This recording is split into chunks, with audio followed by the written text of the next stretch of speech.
నమస్తే. శ్రీమాత్రే నమః. శ్రీ గురుభ్యో నమః. ఆదిత్యాయ సోమాయ మంగళాయ బుధాయ చ గురు శుక్రు శనిభ్యశ్చ రాహవే కేతవే నమః. మనకి త్వరలో మార్చి 29వ తారీఖు అమావాస్యయుక్త షష్టగ్రహ కూటమి అనేది సంభవించబోతోంది. అయితే ఈ షష్టగ్రహ కూటమి దానికి చాలామంది పండితులు భయభ్రాంతులకు గురి చేయటము, అదైపోతుంది ఇదైపోతుంది, దేశం నాశనం అయిపోతుంది, ప్రపంచం అంతమైపోతుంది, ఇలా రకరకాల వ్యాఖ్యానాలు చేస్తున్నారు. అయితే అందులో ఎవరిది తప్పు కాదు, అందులో అంత ప్రమాదము లేదు, లేదా అంటే ఉన్నది అనమాట. అయితే దాని గురించి పూర్తి విశ్లేషణతో భయానికి గురి కాకుండా మీకు సమన్వయంగా సమగ్రంగా విశ్లేషణ అందిస్తాను. అయితే మనకి వేద జ్యోతిష్య శాస్త్ర ప్రకారము అంతరిక్షంలో గ్రహాలు ప్రతి సమయంలోనూ మనకి కలుసుకుంటూ ఉంటాయి. కొన్ని కూటమిగా కలుస్తాయి, కొన్ని రెండేసి కలుస్తాయి, ఇలాగా వాటి గమనంలో కలుసుకుంటూ ఉంటాయి. అయితే కొన్ని సంవత్సరాల తరువాత మాత్రమే, అంటే కొన్ని 5 సంవత్సరాలకి, 6 సంవత్సరాలకి, విశేషించి 7 సంవత్సరాలకి, ఇలాగా ఒకే దారిలో 6 కలవడము, 8 కలవడము, ఇట్లా గ్రహాలు మీట్ అవుతూ ఉంటాయన్నమాట. ఈ సమయాన్ని అంటే ఒక్కొక్క గ్రహము ఒక్కొక్క ఫలితాన్ని ఇస్తూ ఉంటుంది. ఒక్కొక్క గ్రహము ఇంకో చెడు గ్రహంతో, అంటే ఇక్కడ మనకి గ్రహాలు శుభగ్రహాలు పాపగ్రహాలు అని ఉంటాయన్నమాట. ఈ శుభగ్రహాలు పాపగ్రహాలతో కలిస్తే మంచితనం మర్చిపోయి చెడుని చేసే అవకాశం ఉంటుంది. వీటి ఇన్ఫ్లుయెన్స్ ఎక్కువగా ఉంటుంది. ఈ మంచి ఇన్ఫ్లుయెన్స్ తగ్గిపోయి చెడు ప్రభావము ఎక్కువ అయ్యే అవకాశం కనబడుతుంది. అవి 2-3 ఉంటే కొన్ని రాజయోగాలు ఇస్తాయి, కొన్ని మహారాజయోగాలు ఇస్తాయి, కొన్ని ఏం చేస్తాయి, మిశ్రమ ఫలితాలను కలగజేస్తుంటాయి. అయితే మనకి రాబోయే కొన్ని రోజుల్లో అమావాస్యతో కూడుకున్నది కాబట్టి మరికొంత తీవ్రతను కలగజేసే అవకాశం కనబడుతోంది. ఎక్కువ దుష్ట ప్రభావాన్ని కలగజేసే అవకాశం కనబడుతోంది. మీరు కనుక గుర్తు చేసుకున్నట్లయితే మనకి 2019లో డిసెంబరు ఆ సమయంలో మనకి షష్టగ్రహ కూటమి జరిగింది. అయితే ఆ సమయంలోనే మనకి కరోనా మహమ్మారి ఆవరించింది, దేశాన్ని పట్టి పీడించింది, దేశాలు అతలాకుతలమైపోయాయి, జన నష్టం సంభవించింది, ప్రాణ నష్టం సంభవించింది, ఇలా చాలా నష్టాలను కలగజేసింది.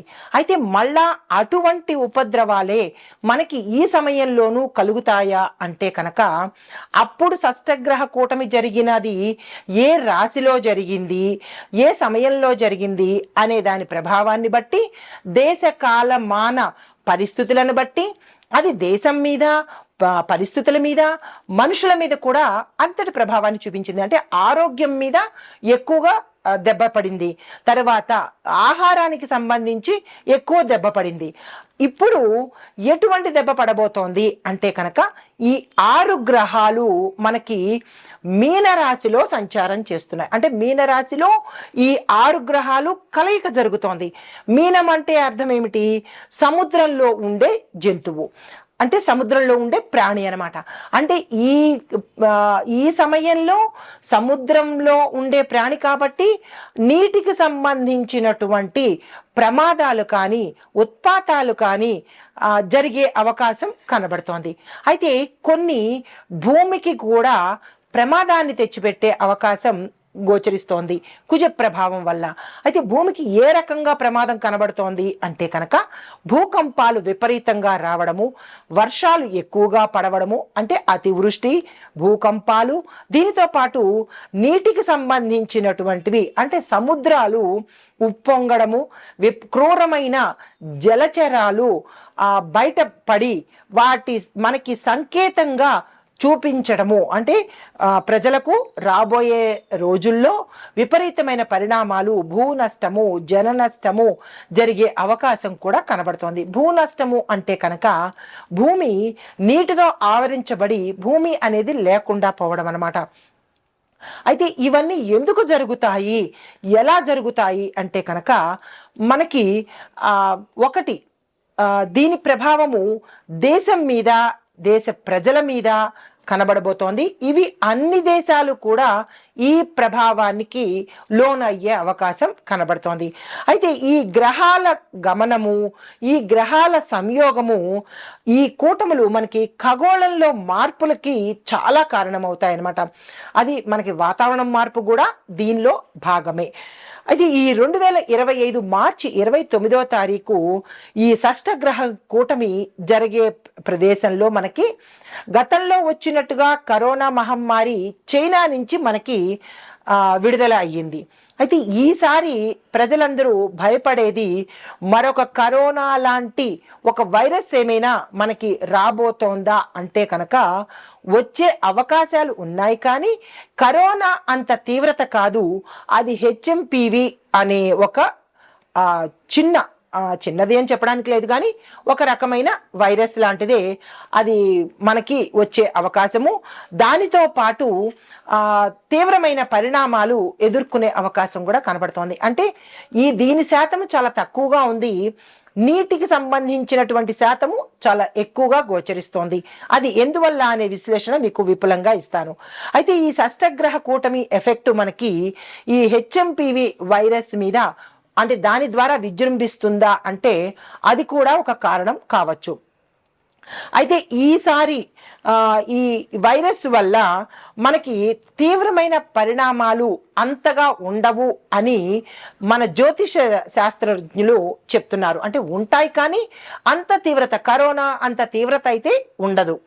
దీంతో పాటుగా ఈ 6 గ్రహాలు ఎక్కడ కలుస్తున్నాయి అంటే కనుక తేదీల ప్రకారంగా కూడా మీకు చెప్పబోతున్నాను.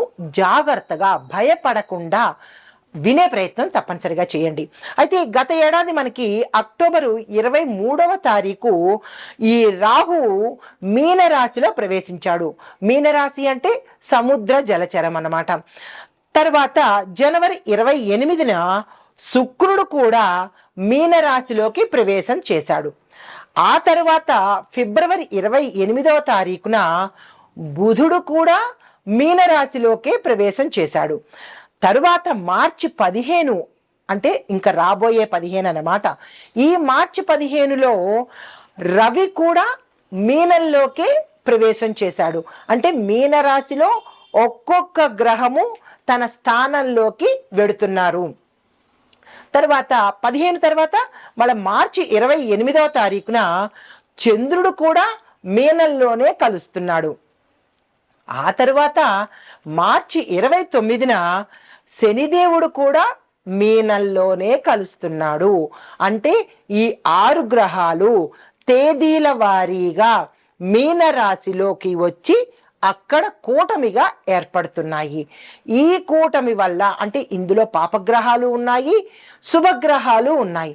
అయితే ఓవరాల్గా పాపగ్రహాలు ఎక్కువ ఇన్ఫ్లుయెన్స్ చేయడం వల్ల ఒక పాయింట్, రెండవది ఆ కలయిక మీనరాశి అంటే జలచరములో కలవడం వల్ల ఈ 2 ఎఫెక్టు ఎక్కువ ఉండడం వల్ల ఏమవుతోందంటే ఒక రకంగా వైరస్ వల్ల, మరొక రకమైన ఎఫెక్టు మనకి భూమి అంటే భూకంపాల వల్ల, భూమి క్షయం అవ్వడం వల్ల, మరొకటి ఏంటంటే మనకి సముద్రాల వల్ల ఎక్కువ ఉత్పాతాలు రావడము, నీటికి సంబంధించినటువంటి అంటే అనావృష్టి కావచ్చు, అతివృష్టి కావచ్చు, దాంతో పాటుగా సముద్రాలు ఉప్పొంగి జన నష్టము, భూ నష్టము జరిగే అవకాశం కనబడుతోంది. అంటే ఆ సముద్ర గర్భంలో కొన్ని వేల అడుగుల అంటే లోతులో నివసించే ఈ వింతైన జలచరాలు ఈ సమయంలో ఈ గ్రహాల యొక్క ఇన్ఫ్లుయెన్స్ పడి అవి మీదకి వచ్చే అవకాశము తప్పనిసరిగా గోచరిస్తోంది. అది మనకి ఈ వీడియోల్లోనూ ఈ సోషల్ మీడియాలోనూ చూస్తున్నాము, అది వాస్తవాలే. అయితే ఈ మరొక పెద్ద విశేషం ఏంటంటే ఈ 6 గ్రహాలు కలిసి అమావాస్య రోజే సమ్మేళనం అవుతున్నాయి. అంటే అమావాస్య రోజు అక్కడ చేరుతున్నాయి అన్నమాట. అంటే అన్నీ చెడు లక్షణాలే, అంటే చెడు ఫలితాలే ఇచ్చేందుకు ఇవన్నీ ఒక చోట చేరాయి అన్నమాట. అయితే దీనిని ఖగోళ శాస్త్రపరంగా మనం చెప్పుకుంటాము. అయితే మామూలుగా కనుక చూసినట్టయితే, అంటే మనం నిత్య జీవితంలో కనుక చూసుకున్నట్టయితే, మనిషి ప్రకృతికి, దైవానికి చాలా హాని తలపెడుతున్నాడు. ఇష్టానుసారంగా విజృంభించి పాపభీతి లేకుండా, మానవత్వం లేకుండా రాక్షసుల్లాగా ప్రవర్తిస్తున్నాడు. కాబట్టి మరి ఆ నేచర్కి మనం ఏదిస్తామో తిరిగి మళ్ళా మనకి అదే వస్తుంది కదా. నేచర్ని ఇష్టానుసారంగా పాడు చేస్తున్నాడు, మానవత్వం మర్చిపోతున్నాడు, రాక్షసుల్లాగా విజృంభిస్తున్నాడు. కాబట్టి దేవాలయాలు తగలబెట్టడము, దేవాలయాలు విగ్రహాలు దొంగిలించడము, దేవాలయాలని ధ్వంసం చేయడము, ఇలాంటి వికృతమైన చేష్టలు చేస్తున్నప్పుడు ఎంతవరకు సహనం ఉంటుంది? భగవంతుడికైనా సహనం అనేది చాలా తక్కువ ఉంటుంది. ఎందుకు అంటే కొంతవరకు భరిస్తారు. అది దాటిన తర్వాత ఎవరైనా తిరిగి అది ఇచ్చే ప్రయత్నమే చేస్తారు. చాలా చాలా గుర్తు పెట్టుకోవాలి. ఇది కఠినంగా ఉన్నప్పటికీ మనిషి రాక్షసుల్లా అవుతున్నాడు. కాబట్టి ఆ రాక్షసుడిని నాశనం చేయడానికి ఈ షష్టగ్రహ కూటమి రూపంలో గ్రహాలన్నీ కట్టకట్టుకుని మానవ నాశనానికే వస్తున్నాయి. చాలా జాగ్రత్తగా ఉండాలి. మీరు ఏమనుకున్నా పర్వాలేదు, మన చేసిన తప్పిదమే మనకి తిరిగి రివర్స్లో వస్తోంది. ఇక నుంచైనా మనిషిగా బ్రతికే ప్రయత్నం తప్పనిసరిగా ప్రతి ఒక్కళ్ళము చేద్దాము. అయితే దీంతో పాటు మీనరాశిలో రాహువు, బుధుడు, శుక్రుడు, సూర్యుడు, చంద్రుడు, శని, ఈ 6 గ్రహాలు సంయోగం చెందడం వల్ల మేషాది ద్వాదశ రాశుల వారికి మే 31 వరకు, అంటే ఈ ప్రభావం ఎప్పటి వరకు ఉంటుంది, ఈ వినాశనం ఎప్పటి వరకు ఉంటుంది అంటే తప్పనిసరిగా మనకి మే 31 వరకు మనం అనుభవించి తీరవలసిందే. ఇందులో రెమెడీలు లేవు, పరిష్కారాలు లేవు, పరిహారాలు కూడా లేవు. అంటే దీన్ని మనం తప్పనిసరిగా అనుభవించవలసిందే. మార్చి 29 నుంచి మే 31 వరకు ప్రతి ఒక్క జీవి వారు చేసిన పాపాలకు, వారు చేసిన తప్పిదాలకు మనకి ఈ శిక్షను భగవంతుడు వెయ్యబోతున్నాడు. అయితే దీంతో పాటుగా మరొకటి ఏంటంటే, ఈ హెచ్ఎంపివి వైరస్ మీద మనము అంతగా ఆందోళన చెందవలసిన పని అయితే లేదు. దాని ఎఫెక్ట్ చాలా తక్కువగా ఉండబోతోంది, కానీ ఎఫెక్ట్ అయితే ఉంటుంది. అయితే ఈ షష్టగ్రహ కూటమి ఏర్పడినట్టు గతంలో మహమ్మారిలాగా ఇది అంతగా ప్రభావం చూపించకపోయినప్పటికీ కొంత ప్రభావం చూపిస్తుంది. అది ఏ రాశుల వాళ్ళకి అనేది మనం ముందు నేను చెప్పబోతున్నాను. అయితే ఈ ప్రతికూల ప్రభావాలు వచ్చినప్పుడు, మరి తప్పు చేసినప్పుడు మంచివాళ్ళ కూడా ఆ ఎఫెక్ట్ పడుతుంది. చెడ్డవాడి పక్కన ఉన్నప్పుడు మంచివాడు కూడా నాశనం అవుతాడు. కాబట్టి ఈ మానవత్వం లేని రాక్షసుల మధ్య మానవత్వం ఉన్న మనుషులం కూడా బతుకుతున్నాం. కాబట్టి ఆ ఇంపాక్ట్ మనం కూడా తీసుకోవాలి. కాబట్టి దానికి తగ్గ పరిహారాలను ఇప్పుడు ఒక్కొక్కటిగా మీకు చెప్పబోతున్నాను. ఆ ప్రభావాన్ని ఎలా తప్పించుకోవాలి అనే అంశంలో ఈ గ్రహాల ఈ స్థాయిని బట్టి మేషం నుంచి ద్వాదశ రాశుల వారికి ఎలా ఉండబోతోంది అనే అంశంతో పాటు చివరలో మనం ఎలాంటి పరిహారాలు తీసుకుంటే వీటి ఇంపాక్ట్ మన మీద పడకుండా ఉంటుంది అనే అంశాన్ని మీకు తప్పకుండా ఒక్కొక్కటిగా విపులీకరిస్తాను.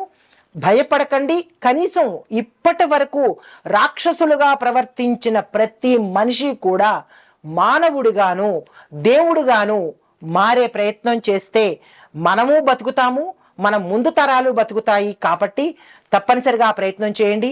కఠినంగా ఉన్నా నేను వాస్తవాలే చెబుతాను. జీర్ణించుకునే ప్రయత్నం చేసి మారే ప్రయత్నం తప్పనిసరిగా చేయండి. మీరు ఏమి కామెంట్స్ పెట్టుకున్నా ఐ లీస్ట్ బాదర్డ్, ఎందుకంటే నిజాన్ని నిర్భయంగా చెబుతాను కాబట్టి. అయితే ఈ షష్టగ్రహ కూటమి వల్ల 12 రాశుల మీద ఎట్లాంటి ఫలితాలు ఉండబోతున్నాయి? ఒక్కొక్క రాశికి ఒక్కొక్క రకమైన ఫలితాలు వస్తాయి. ఎందుకంటే వాటి ప్రవేశము, వాటి గమనము, వాటి సమయం కూడా తేడాగా ఉంటుంది కాబట్టి.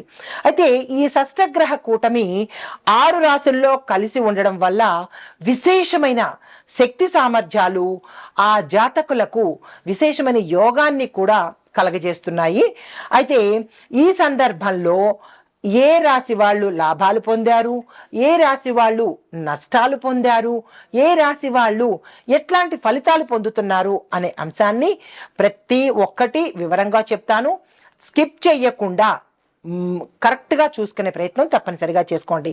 అయితే ఈ ప్రభావితము అంటే 2025 మార్చి 29 మనకి ఉగాది వస్తోంది, షష్టగ్రహ కూటమి వస్తోంది. కాబట్టి ఈ ఏ రాశిలో ఏ గ్రహాలు సంచరిస్తున్నాయి, ఆ ఫలితాలు ఏమిటి అంటే ముందుగా మేషరాశి వాళ్ళకి కనుక చూసినట్టయితే ప్రభావము ఈ కూటమి 11వ స్థానంలో మేషరాశి వారికి జరుగుతోంది.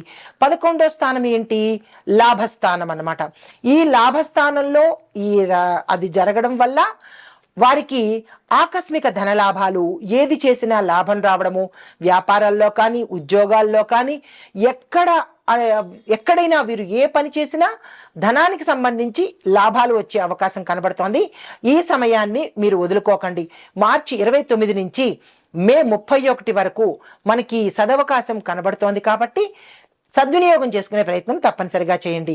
అయితే ఉద్యోగ వర్గాల్లో చేసే వాళ్ళకి ప్రమోషన్స్, ప్యాకేజీలు పెరగడము, ఏరియర్స్ ఎక్కువగా పడ్డము, తర్వాత ప్యాకేజీలు ఇంప్రూవ్ అవ్వడము, బదిలీలు అవ్వడము, ఇలాంటివన్నీ జరుగుతాయి. దీంతో పాటు విదేశం వెళ్ళే అవకాశాలు కూడా, వాళ్ళ చిరకాల కోరిక కూడా తీరే అవకాశం ఉంది.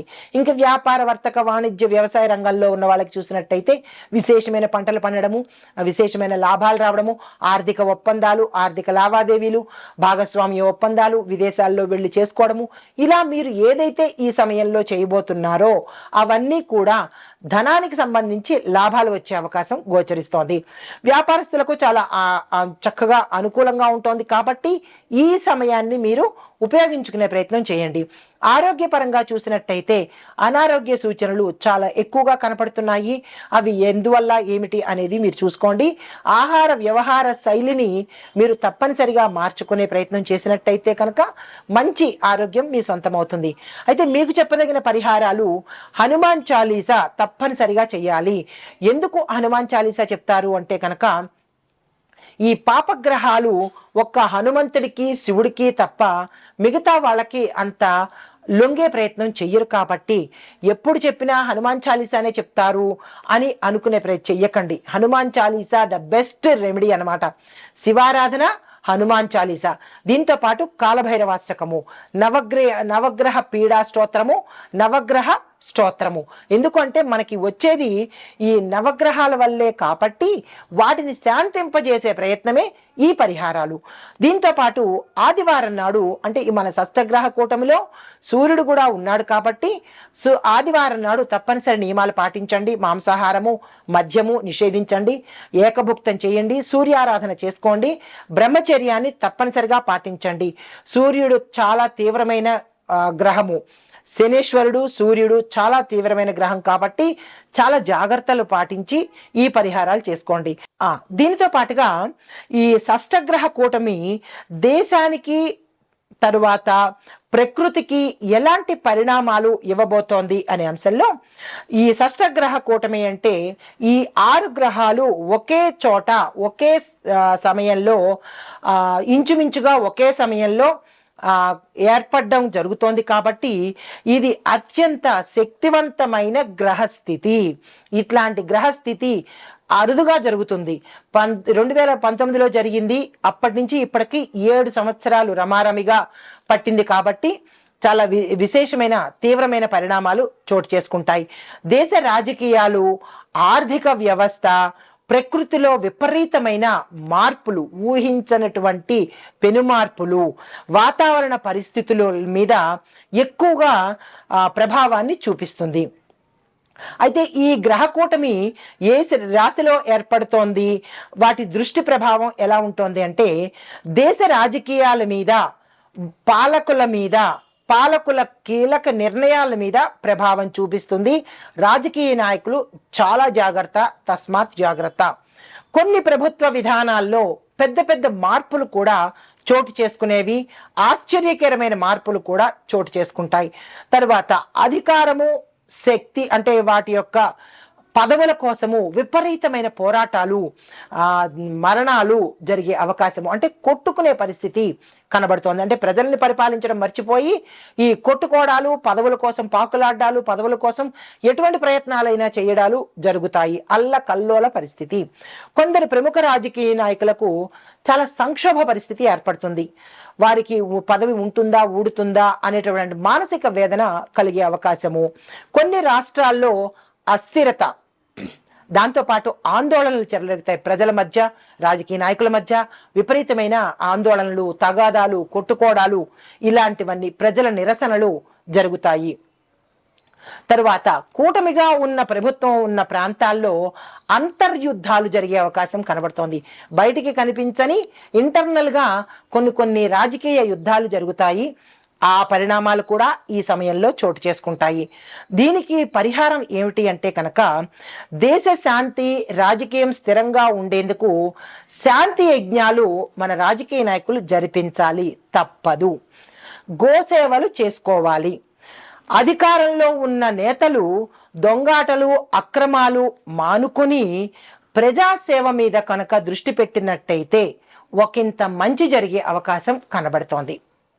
అయితే తరువాత రెండో పాయింట్, ఆర్థిక వ్యవస్థ మీద ఎలా పడుతుంది అంటే కనుక, స్టాక్ మార్కెట్లో ఊహించని మార్పులు జరుగుతాయి.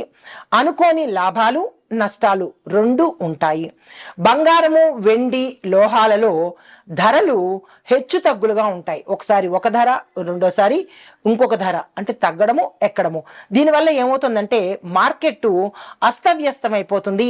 ఎటూ తేల్చుకోలేని వ్యాపారస్తులకు ఎటూ తేల్చుకోలేని పరిస్థితి. కొనాలా, అమ్మాలా, ఏ సమయంలో కొనాలి, ఏ సమయంలో అమ్మాలి, అలాంటి అస్థిరత కనపడుతోంది. దీంతో పాటు ఆహార ధాన్యాలు విపరీతంగా పెరిగిపోతాయి. అది ఎవరు ఆపలేని పరిస్థితి. అయితే ప్రభుత్వానికి రుణభారం ఎక్కువగా పెరిగిపోయే అవకాశం ఉంది.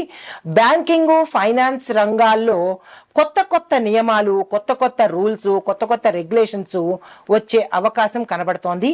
ఇవి దేశంలో ఆర్థిక వ్యవస్థ మీద ఈ షష్టగ్రహ కూటమి వల్ల ఏర్పడుతుంది. తరువాత దీనికి మనం ఏదైనా పరిహారం చేసుకోవాలి కదా. అదేంటంటే ప్రజలు అప్పులు చేయకుండా జాగ్రత్తలు తీసుకోండి. చీటికి మాటికి క్రెడిట్ కార్డులు ఉన్నాయి కదా, మాకు యాప్ల్లో రుణాలు ఇస్తున్నారు కదా అని చెప్పి ఇష్టానుసారంగా అప్పులు చేసి తర్వాత మీరు తిప్పలు పడతారు, దేశాన్ని నష్టపరుస్తారు. తీర్చలేక మీరు సూసైడ్లు చేసుకోవడమో, ఉర్లు వేసుకోవడమో, లేదా దేశాలు విడిచి పారిపోవడమో, ఇలాంటి అవస్థలు మనకు అవసరమా? అప్పులు చేయకుండా ఉన్న దాంతోనే సర్దుకునే ప్రయత్నం ప్రజలు చెయ్యాలి. ఇది కఠినంగా ఉన్న వాస్తవము. పెట్టుబడులు పెట్టే ముందు మాత్రం చాలా జాగ్రత్తలు, నిర్ణయాలు తీసుకోండి. తరువాత ప్రకృతిలో ఎలాంటి మార్పులు వస్తాయి, ఇది మూడో అంశము. ప్రకృతిలో మార్పులు వాతావరణంలో ఎలా ఉండబోతోంది అంటే భూకంపాలు, సునామీలు, తుఫాన్లు వచ్చే అవకాశం చాలా ఎక్కువగా కనపడుతోంది. కొందరు ప్రాంతాల్లో తీవ్రమైన, అంటే కొన్ని ప్రాంతాల్లో తీవ్రమైన వర్షపాతము, మరికొన్ని ప్రాంతాల్లో గడ్డ కట్టించే చలి ఎదుర్కొనే అవకాశము గోచరిస్తోంది. ఏదైనా అతివృష్టి, అనావృష్టి ప్రజలకు ప్రమాదమే. అగ్నిపర్వతాలు విస్ఫోటనం చెందుతాయి. భూకంపాల ప్రభావము చాలా ఎక్కువగా కనబడుతోంది. మానవ తప్పిదాలతో కనపడే విపత్తులు ఇవన్నీ మనం తెచ్చుకున్నవే. ఇష్టానుసారం కల్తీలు, ఏది పడితే అది కల్తీలు, ప్లాస్టిక్లను వాడేయడము, ప్రతిదీ కల్తీనే. మనం చేసిన దానికి మనమే అనుభవించాలి తప్ప ఇంకొక మార్గం లేదు. రసాయనాల కాలుష్యము, దాంతో పాటు ప్రమాదకరమైన ప్రాజెక్టులు మీ లాభం కోసం దేశంలో ప్రజల్ని చంపుతున్నారు. కాబట్టి మీరు కూడా అనుభవించి తీరవలసిందే. ఇలాంటివన్నీ పెరిగే అవకాశం కనబడుతోంది. దీనికి పరిహారము ప్రకృతి దేవతలను శాంతిపరిచే పూజలు తప్పనిసరిగా మనస్ఫూర్తిగా చేసుకోండి. చెట్లు నరికేయడము మానేయాలి. మీరు ఇళ్ళు కట్టుకోవడం కోసం రియల్ ఎస్టేట్ వాళ్ళు భూముల్ని ఇష్టానుసారంగా రైతుల్ని మోసం చేసి, వాళ్ళకు డబ్బాస చూపించి చెట్లు కొట్టేసి వాళ్ళని మోసం చేసేసి ఇటుకల మీద ఇటుకలు పేర్చి కడుతున్నారు. ఆ ఇటుకల్లో ఇటుకలు పేర్చి ఎవరు మింగడానికి, ఎవరు తినడానికి, అందులో కూర్చుని అనుభవించే యోగం ఎవరికైనా ఉందా? కట్టేస్తున్నారు, ఇళ్ళు కట్టేస్తున్నారు, అమ్మేస్తున్నారు. నిలబడి నీళ్లు తాగే యోగ్యత, నిమిషం కూర్చుని ఒక ముద్ద మింగే యోగ్యత లేనప్పుడు ఎందుకు ఇట్లాంటి ప్రకృతి వైపరీత్యాలు చేస్తున్నారు? ఇక నుంచైనా చెట్లు నరకడం మానండి. పర్యావరణ పరిరక్షణ తప్పనిసరిగా చేపట్టాలి. అయితే 4వ అంశము వ్యవసాయం మీద, జల వనరుల మీద ఎలా పడుతోంది అంటే కనుక కొన్ని ప్రాంతాల్లో నీటి కొరత చాలా ఎక్కువగా ఉంటుంది. మనం ఇష్టానుసారంగా నీటిని వదిలేస్తున్నాము, ఇళ్లలో ట్యాపులు వదిలేస్తున్నాము. మరి ప్రకృతి రుణం తీర్చుకోవాలి కదా. ఎడారీకరణ అంటే ఎక్కువగా ఎండిపోతుంది భూమి. తర్వాత మరొక వైపు అనేక ప్రాంతాల్లో అధిక వర్షపాతము, వరదలు ఎక్కువగా వస్తాయి. తర్వాత రైతులకు అనుకూలంగా ప్రభుత్వము కొత్త నిర్ణయాలైతే తీసుకుంటారు, కానీ అవి అమలు పరిచే అవకాశము అస్సలు కనపడదు. కానీ కొన్ని విధానాలు అసలు రూపుమార్చిపోయే అవకాశం కూడా గోచరిస్తోంది. కొత్త విత్తనాలు, సాంకేతిక పరిజ్ఞానంతో మాత్రమే వ్యవసాయంలో కొంత మార్పులు తెచ్చుకోవచ్చు. అయితే వీటికి చెప్పదగిన పరిహారము, రైతులు నదీ తీర ప్రాంతాల్లో సాగుకు చాలా జాగ్రత్తగా వెళ్ళండి. వర్షాధార సాగుకు ప్రణాళికలు ఇప్పటి నుంచే సిద్ధం చేసుకోండి. తర్వాత వ్యవసాయ దేవతలకు అంటే వన దేవతలకు, భూమాతకు తప్పనిసరిగా పూజలు చేసుకోండి.